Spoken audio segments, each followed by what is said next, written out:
Rav, est-ce que vous me pardonnez déjà pour la question très crue que je vais vous poser? Pause. La guerre, elle est finie. Tous les rabbinim ils nous ont promis le Mashiach, Gog ou Magog, que c'était la fin, que c'était... Voilà, c'est fini. On a quitté l'Iran, il n'y a plus de guerre. On s'est tous trompés. Tous les rabbinim se sont plantés, Rav. Je répondrai avec la permission selon deux chitotes. La réponse d'un Rav que le Rav Twitou, aussi petit soit-il, et la réponse de David Twitou. La réponse du Rav est que les rabbinim ne se sont pas trompés. Quand ils ont cité les balais Tosafot dans Masechet Avodah Zarah, entre autres, c'est marqué. Tu sais, quand on veut atteindre un étage, il y a des marches d'escalier. On vient de gravir beaucoup de marches d'escalier qui nous font basculer, en fin de compte, et arriver encore plus facilement à la Géoula. Il y a eu des blessés, il y a eu des morts. Un prix terrible a été payé. Les gens n'ont pas travaillé. C'est beaucoup de souffrance pour les enfants, psychologiquement. Les gens n'ont pas pu travailler. Beaucoup de commerces aussi ont fermé. Il y a une guerre physique et une guerre psychologique.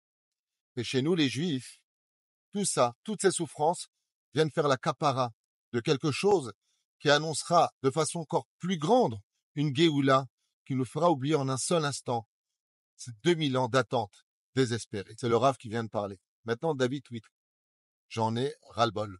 Voilà. Franchement, j'ai l'impression de moudre de l'eau, que on est dans un cercle qui n'en finit pas, de guerre après guerre, et la paix, et la guerre. Je sais pas. Je sais pas où on va. Pour moi, que ce soit Gaza, ou que ce soit l'histoire de l'Iran. Est-ce que l'Iran est affaibli? Oui. Mais est-ce qu'elle peut se relever? Elle se relèvera. Parce que cette guerre dure depuis tellement de décennies.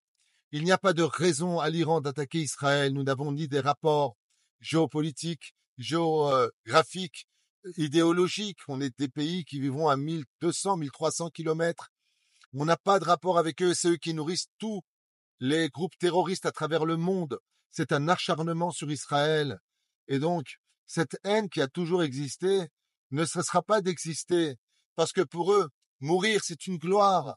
Et avoir provoqué qu'Israël et fait une guerre avec eux, c'est un honneur quelque part, en disant, regardez, nous sommes en guerre contre une idéologie qui dérange l'humanité.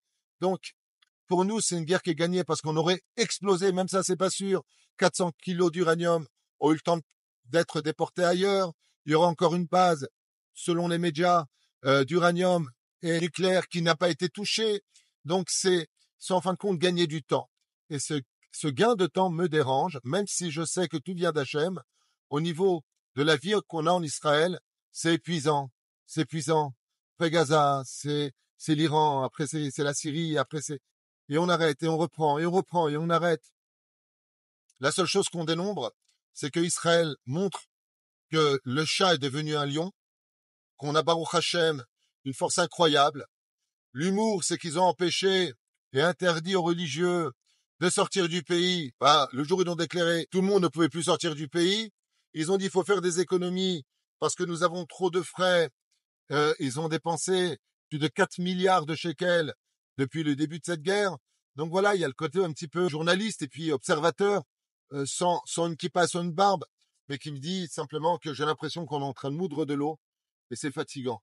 C'est fatigant de pas savoir si demain les écoles vont ouvrir, pas ouvrir, on travaille pas. Ah, on peut ouvrir, c'est bon. Et après, qu'est-ce qui se passe? Ben, rien. Voilà, on dénombre le nombre de morts, le nombre de jours passés, le nombre de fatigues, d'épuisements. Et on espère que Bezrat Hashem, cette guerre, ben, si elle finit définitivement, tant mieux. Et si ce n'était pas le cas, c'était juste un cessez-le-feu.